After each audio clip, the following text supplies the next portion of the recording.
Luego de 15 días de vacancia, regresa a sus labores la Asamblea Nacional con un montón de pendientes y una aceptación y credibilidad aún más baja que la del gobierno, con el reto de trabajar para mejorar las condiciones de vida de los ecuatorianos desde su ámbito. Así arranca este periodo legislativo y nos acompaña el presidente de la Asamblea Nacional, Virgilio Saquicela. Doctor Saquicela, buenos días, bienvenido a Contacto Directo. Buen día, Lenin, gracias por la oportunidad, a las órdenes. Al Pleno de la Asamblea y a 2 comisiones legislativas más ha sido invitada Elizabeth Otavalo, madre de María Belén Bernal. Cuando se conoció de la desaparición de la abogada Bernal, desde distintos sectores políticos le pidieron a usted que suspenda la vacancia legislativa para que aboquen conocimiento inmediato del tema. Usted no le dio paso a ello y ahora que terminaron la vacancia lo pone en agenda. ¿Este tema está politizado, doctor? No puede politizarse, el tema tiene que ser aclarado, se tiene que decirle la verdad al país. Permítame comentarle de que con doña Elizabeth Otavalo nos reunimos antes de que incluso se encuentre lastimosamente el cadáver de su señora hija. Le recibí en privado, en reserva, justamente por no politizar el tema. Ella misma me solicitó a mí la comparecencia a la Asamblea Nacional, por ello hablé con los presidentes de las comisiones de Justicia y de, obviamente, de la Constitucional para que sea recibida el día de hoy a las 10 y 11:30 respectivamente, y también que se convoque al Pleno para que sea recibida. Adicionalmente, en base de las peticiones de varios legisladores, giramos los oficios respectivos al exministro del Interior, al jefe de la Policía Nacional, a la fiscal del Estado y otros funcionarios para que remitan la información veraz respecto de toda la temática que es de conocimiento público. Es decir, hemos estado trabajando en el tema, no lo hemos querido justamente politizar porque no se lo puede hacer. El tema que se ha suscitado en el país en cuanto al asesinato de la doctora Bernal es un tema muy sensible, un tema que se merece el respeto suficiente y obviamente el esclarecimiento por las entidades respectivas. En el campo político, en la Asamblea Nacional, dentro del marco de fiscalización que tendrá que resolverse ya en estos días que vienen por delante, y en el campo judicial, en la Fiscalía General del Estado, que tiene que desarrollar todas las acciones tendientes a aclarar esa verdad. Las convocatorias al Pleno también, al secretario de Seguridad, Diego Ordóñez, a la secretaria de Derechos Humanos, Paola Flores, a la fiscal Diana Salazar y al exministro del Interior, Patricio Carrillo, ¿de ello se podría desprender a posteriori el inicio de juicios políticos? Bueno, dentro de la facultad y la obligación que establece la Constitución Política de la República, cualquiera de los 137 legisladores tiene la iniciativa de fiscalización, pero será esa investigación, que entiendo deberá en el conocimiento de una de las comisiones permanentes de la Asamblea Nacional por disposición del Pleno. Es más, se ha planteado un cambio del orden del día para la sesión de hoy a las 13 horas, en donde se requiere de que sea la Comisión de Derechos Humanos la que sustancie una investigación y emita un informe. Podrá dar cuenta de si se posibilita o no un enjuiciamiento político a uno u otros funcionarios que están sujetos justamente a este control político de parte de la Asamblea Nacional. ¿Por qué desde la Comisión de Derechos Humanos y no desde la Comisión de Fiscalización, que es la que se supone se encarga de esos asuntos? Bueno, es el Pleno el que puede resolver y obviamente con mayoría de votos a qué comisión puede ir el tratamiento. Creemos que debería ir a una, cualquiera que tenga que ver con el tema de justicia, con el tema de derechos humanos, con el tema que atañe en este momento al país, a objeto justamente de que no se dilaten los temas, que no existan la politización de la que estamos hablando. Así es que aspiremos de que el Pleno resuelva de la mejor manera dentro del marco legal y constitucional. Usted ayer remitió un oficio al presidente de la República solicitándole que convoque a una sesión del Consejo de Seguridad Pública, entidad en cuyas reuniones usted participa permanentemente. ¿Cuál es la intención, doctor Saquicela, de este pedido? El artículo 7 de la ley que regula al Consejo de Seguridad Pública y del Estado establece que justamente este Consejo es el que tiene que dar recomendaciones, criterios al propio presidente de la República respecto de situaciones de inseguridad como las que vive lastimosamente el país.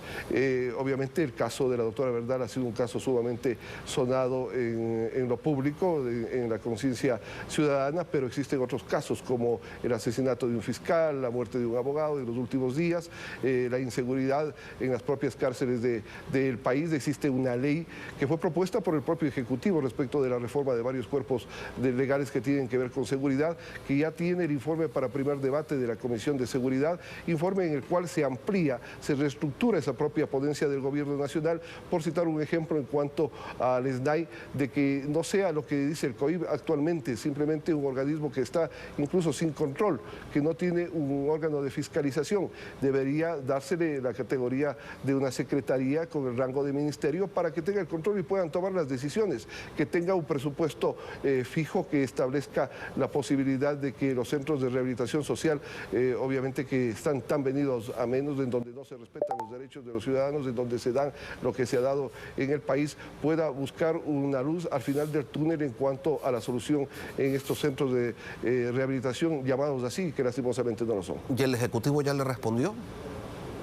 No tenemos respuesta, pero siendo parte, como usted decía, el presidente de la Asamblea, con el propio señor presidente de la República, el vicepresidente de la República, el jefe de la Policía, el ministro del Interior, el ministro de Gobierno, el presidente de la Corte Nacional de Justicia, es el órgano competente, el órgano que debería buscar esas políticas públicas en seguridad, obviamente para recomendarlas y que las opere el Ejecutivo a través del presidente de la República, a través del nuevo ministro del Interior, a quien damos nosotros el apoyo, porque ha sido designado legalmente por el presidente de la República y aspiramos de que esas políticas que salgan desde el Ministerio del Interior sean positivas en beneficio del combate a la delincuencia. El Ejecutivo determina y aplica las políticas en el ámbito de la seguridad. La Asamblea debe dotar de las herramientas legales y desde algunos sectores se plantean temas como, por ejemplo, porte de armas en zonas rurales para enfrentar la delincuencia, eliminar la inimputabilidad de menores de edad en crímenes como el sicariato, también el incremento de penas para el delito de extorsión a propósito de las famosas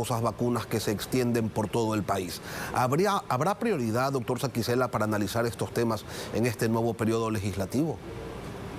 Sí, justamente para la próxima semana, entre las prioridades, vamos a poner esta reforma a varios cuerpos legales respecto de la seguridad, donde se podría discutir estos temas sobre el porte de armas, que también existen iniciativas legislativas, y que se ponga en la mesa de discusión, que lo discuta el legislativo y lo discuta el país. Es necesario de que se haga este análisis, y los otros temas que usted toca son esenciales, son importantes. El tema de las denominadas vacunas es un tema álgido ya en el país, en donde incluso ha fallecido algún empresario guayaquileño o dueño de algún restaurante, según daba nota la prensa nacional, justamente por negarse a este tema. No podemos permitir que siga avanzando mucho más la delincuencia en el país, la delincuencia organizada, la delincuencia común. Creemos de que este es un tema del Estado. No podemos echarle la culpa solo al Ejecutivo o solo a un sector. Creemos de que el Estado como tal, a través de sus organismos, a través de los poderes y a través del Consejo de Seguridad Pública y del Estado, debe tomar medidas, en este caso, recomendaciones que correspondan para que el jefe del mismo pueda tomar esas políticas públicas que tendrán una base. Siempre lo económico. Es necesario de que se destinen los recursos que sean menester a objeto de que se tomen esas políticas en serio, de que exista una reestructuración de la Policía Nacional que tiene obviamente como doctrina la paz social, pero esa paz social tiene que darse desde la calificación de quienes ingresan como aspirantes a las filas de la Policía Nacional, mucho más en la formación de los oficiales de policía y en donde se le vea al policía como una unidad, donde no exista la diferencia entre quienes son oficiales y quienes son de tropa, pues todos son servidores policiales y que tienen que dar seguridad al Ecuador. Y en el tema de la inimputabilidad de menores, doctor Saquicela, ¿cuál es su criterio? ¿Tienen derecho a votar desde los 16 años, pero si cometen un crimen como ocurre, participan en sicariatos o en otro tipo de actividades ilegales, incluso relacionadas con el crimen transnacional, pues van a una casa de acogida, reciben una pena menor y al poco tiempo salen nuevamente a delinquir? ¿Está de acuerdo con ello? No, salen especializados. Creemos de que deberíamos dentro del derecho comparado buscar las alternativas justamente para la imputabilidad de menores de edad. El crimen que se da de un fiscal en la ciudad de Guayaquil es con un menor de 16 años y como usted dice, será sentenciado o dictarse una resolución para que vaya a un centro de acogida y al poco tiempo saldrá. Una persona que entiendo que ya debe tener un historial delictivo. Habrá que analizar también dentro del marco legal el tema de las penas penas alternativas. Existen casos como el robo de un celular o el robo de un semoviente que posibilitan que vayan 2, 3 años a la cárcel y llegan a especializarse la gente, los delincuentes en la cárcel o los que han cometido esta contrariedad legal, en vez de buscar algunas penas alternativas. Justamente ayer nos reunimos con delegados de la Organización de Naciones Unidas respecto de la combate a la tortura dentro de los centros de rehabilitación social del país y de América Latina, y coincidíamos en estos temas que tienen que entrar en el análisis inmediato. Lo hicimos con el presidente de la Comisión de Seguridad, Ramiro Narváez, que tiene ya esbozados algunos temas que los vamos a dar a conocer conjuntamente en las próximas horas, en los próximos días al país respecto de legislación en cuanto a seguridad. Doctora, todo esto, ¿cómo van los diálogos con el Ejecutivo? Llevan algunas semanas ya analizando la ley de inversiones en la mesa técnica. ¿Cuándo pasa el tema al Pleno para su aprobación? Bueno, hasta el día viernes anterior ha habido una última reunión, existe ya un consenso en una gran cantidad de artículos. Entendemos de que para este viernes estará listo. He pedido de que el día lunes se haga la entrega oficial a la Comisión Política de la Asamblea Nacional sobre el tema de ley de inversiones, en virtud de que el día viernes tengo que estar en la provincia de Santo Domingo de los Áchilas. Así es de que el día lunes aspiramos tener ya en las manos de la Presidencia de la Asamblea y de la Comisión Política para definir este tema, pasarlo al Ejecutivo y pueda proponerlo como una ley económica urgente, aspiremos que máximo a mediados del próximo mes. Inversiones, comercio, reactivación económica y empleo es el primer eje de estos diálogos entre Ejecutivo y Legislativo. ¿Cuándo comienzan a tratar la reforma al Código del Trabajo? Habrá que dialogar con el Ejecutivo sobre ese tema. Coincidimos en que iniciábamos con la ley de inversiones y una vez de que habríamos pasado ello, que será en los próximos días, podremos tocar el tema esencial para el país, que es la reforma laboral, en donde tenemos que coincidir con una flexibilización, en donde los que no tienen trabajo puedan tener una opción, obviamente respetando los derechos adquiridos del trabajador ecuatoriano, poniendo los candados suficientes para que la viveza criolla no opere en cuanto a terminar un contrato y iniciar con otras formas de trabajo en el país, pero esa flexibilización, si alguien puede trabajar viernes, sábado y domingo y ganar al menos de esos días, creo que es positivo para el país. Hay gente que no trabaja de una hora a la semana, pero si puede trabajar un día se sobreentiende que va a tener un ingreso. Así es de que ello es esencial y en eso coincidimos con el Ejecutivo de que tenemos que tratarlo sobre la marcha, a más de que existen también iniciativas del Legislativo. El segundo eje de los diálogos es seguridad, soberanía y política exterior. El tercero tiene que ver con salud, seguridad social, educación e inversión